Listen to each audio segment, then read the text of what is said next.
અને ડાળ કેવી લેવાની, બહુ વધારે વિકસિત થયેલી નહીં અને બહુ હાવ કાચી નહીં, જે લીલી હોય. કે જે વસ્તુ અહીંયા દેખાય છે ને, અહીંયા કલમ બનાવેલી હતી અને 100% સફળતાપૂર્વક આ કલમ થઈ ગયેલી. નમસ્કાર મિત્રો, જય ગાર્ડન ટિપ્સ ગુજરાતીમાં તમારું બધાનું હાર્દિક સ્વાગત છે. તો આજે આપણે શીખીશું આંબાની કલમ બાંધતા. તો મિત્રો, નર્સરીમાં કલમ લેવા જઈએ ને તો 100 થી 150 થી 200 રૂપિયા સુધીની કલમ મળે. તો એ ખર્ચો ન કરવો હોય અને ખેડૂત મિત્રોને હામટી કલમ બનાવવી હોય તો 1 પણ રૂપિયાનો ખર્ચો કર્યા વગર 100% સંપૂર્ણ સફળતાપૂર્વક કલમ શીખવી હોય તો મારો વિડીયો પૂરો થાય ને ત્યાં સુધી મારા વિડીયોમાં બન્યા રહેજો. તો તમને શીખવા મળશે કે આંબાની કલમ કેવી રીતને બાંધવી. અને મેં હાલમાં 1 વર્ષ પહેલાં ઘણી બધી કલમો બાંધેલી, એ 100% સફળતાપૂર્વક એક કલમ થઈ ગયેલી છે. અને એ હું તમને હાલમાં અત્યારે અહીંયા આજે મારી વાડીમાં જે કલમ બાંધેલી છે ને એ હું તમને ઘણી બધી અત્યારે દેખાડીશ. મિત્રો, જો આ છે આપણી કલમ બાંધેલી, 1 વર્ષ પૂર્ણ થયેલું છે. અને આ જે વસ્તુ અહીંયા દેખાય છે ને, અહીંયા કલમ બનાવેલી હતી અને 100% સફળતાપૂર્વક આ કલમ થઈ ગયેલી છે. અને એની જો ડાળી બતાવું ને તો જો આટલી મોટી ડાળી થયેલી છે, આ આટલી બધી મોટી. અને આ બાંધેલી હતી ને એમાં આંબો બહુ મોટો હતો એટલે એનો વિકાસ એટલો બધો નથી થયેલો. બાકી જો તમે નાનો આંબો હોય ને એમાં કલમ બાંધો ને તો આ આંબો છે ને આ આટલો મોટો 1 વર્ષમાં આંબો થઈ જાય. અને હજી તમને અત્યારે હાલમાં બીજી કલમ છે એ પણ બતાવું. તો જો મિત્રો, આ છે આપણી બીજી કલમ બાંધેલી અને આ પણ 100% સફળતાપૂર્વક કલમ થયેલી છે, દેખાય. અને આની ડાળી જો આટલી મોટી ડાળી થયેલી છે. આને 1 વર્ષ થયું છે અત્યારે. અને બીજી હાલમાં અત્યારમાં નવી કલમ જે 15 થી 20 દિવસ પહેલાં મેં બાંધેલી એ કલમને પણ હું તમને અત્યારે બતાવું. જો મિત્રો, આ મેં હાલમાં 20 દિવસથી પહેલાં એમ કાંઈક કલમ બાંધેલી છે, બહુ યાદ નથી, પણ કમસે કમ 20 દિવસ જેવું થયું છે, 15 થી 20 દિવસ. તો એને અત્યારે હજી પ્લાસ્ટિક પણ નથી છોડેલું. અને આ જો આમાં દેખાય ને, આ લીલું જે દેખાય ને એમાં એની નવી કૂપળ આવી ગયેલી છે. એટલે એ 100% સફળતાપૂર્વક કલમ થઈ ગયેલી છે. એટલા માટે આમાં હું તમને બતાવું. જો, અને એક હજી હાલમાં કલમ, જો આ વસ્તુ બતાવી રહી ને, આ કલમ બાંધેલી છે. અને આ પણ 100% સફળતાપૂર્વક આનું 1 વર્ષ થયેલું છે મિત્રો. અને આ આંબો જે છે ને એ આંબાની કલમ લીધેલી પહેલાં જમાદાર આંબો હતો. આ જે કેસરનો આપણે આંબો હોય ને એની કલમ બાંધેલી છે. તો એ 100% સફળતાપૂર્વક થઈ ગયેલી છે.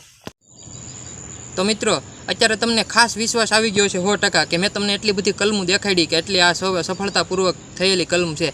તો મિત્રો, હવે તમને એ વાત કરીએ કે આ કલમ બાંધતી વખતે ખાસ એક ધ્યાનમાં રાખવાની બાબત એ હોય છે કે કલમ જે આપણે રોપડો હોય ને ઉગેલો પહેલાં, આ જે ગોઠલામાંથી આંબો થયેલો, એની ઉપર કેવી ડાળખી લગાડવી એ એક મહત્ત્વની બાબત છે.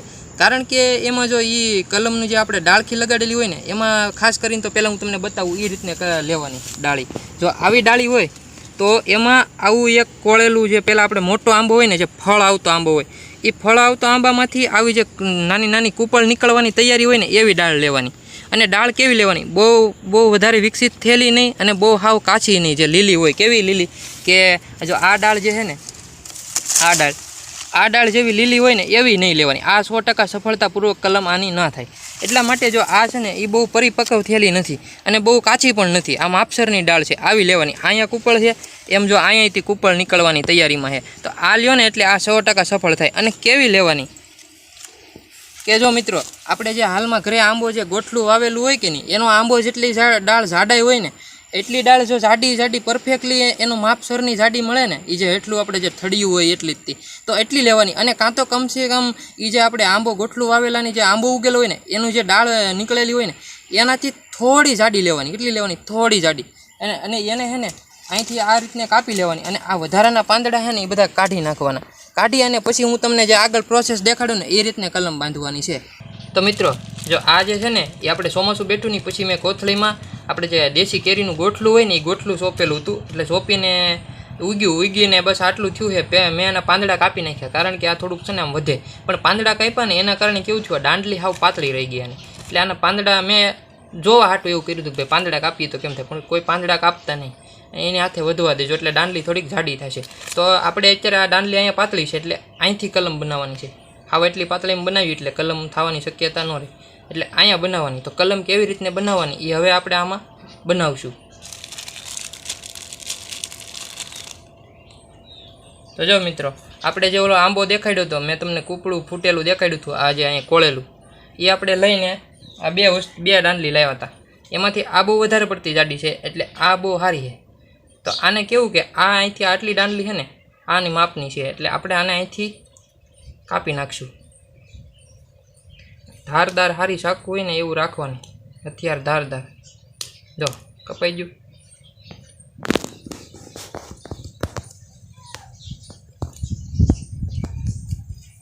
હવે આને કેમ કરવાનું ખબર? આપણે વી આકારમાં આને કાપશું અને આને ચીરો આપશું.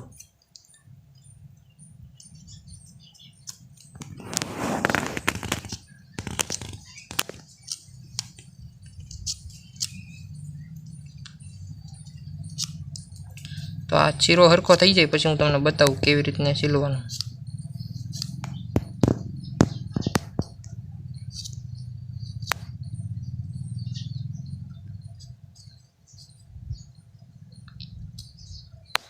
તો જો મિત્રો, આ તમને દેખાય તો આવી રીતને છીલવાનું.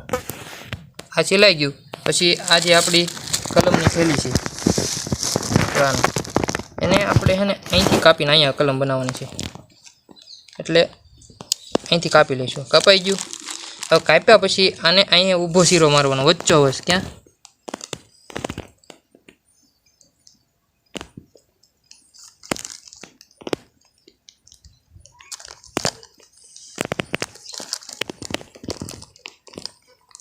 જો તો આ વચ્ચો ઊભો શીરો લગાડ્યો.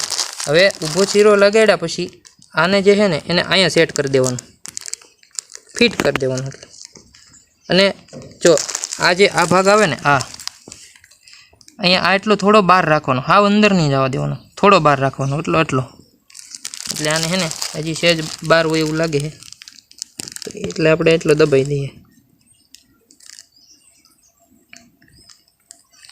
જો આ થઈ ગયો સેટ. આ સેટ થઈ ગયો પછી ગ્રાફ્ટિંગ ટેપ હોય કે ગ્રાફ્ટિંગ ટેપ ન હોય તો આપણે આજે હું તમને એક વિડીયો મેં કીધેલું છે કે ભાઈ ગ્રાફ્ટિંગ ટેપનો વિડીયો આપણે નાખી દઈશું. તો આવી જો આ કાગળનું આપણે જે બનાવેલો છે, ઘરે જ બનાવેલો, એને અહીંથી આમ બાંધવાનું ચાલુ કરવાનું.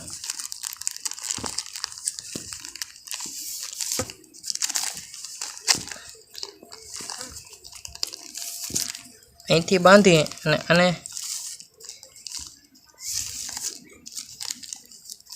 પાણી ન લાગે ને વરસાદમાં એ રીતનું બાંધી દેવાનું.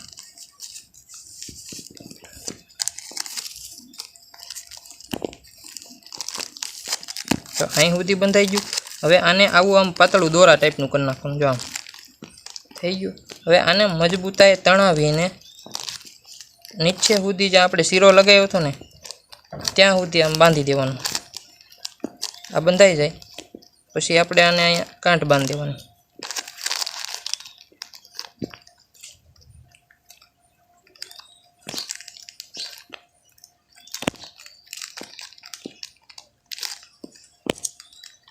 પછી આ વધારાનો કાગળ કાપી લઈશું. તો જો મિત્રો, આજે એક મોટો આંબો હતો, એમાં આપણે ગ્રાફ્ટિંગ બાંધીને તૈયાર કરી છે કલમ. હવે આ કમસે કમ 20 થી 25 દિવસ એટલું થઈ જાય ને એટલે એની મેળે કોળશે. મિત્રો, આ વિડીયો ગમ્યો હોય તો લાઈક, શેર, સબસ્ક્રાઈબ કરી દેજો અને મળીએ હવે નવા વિડીયોમાં. Bye bye.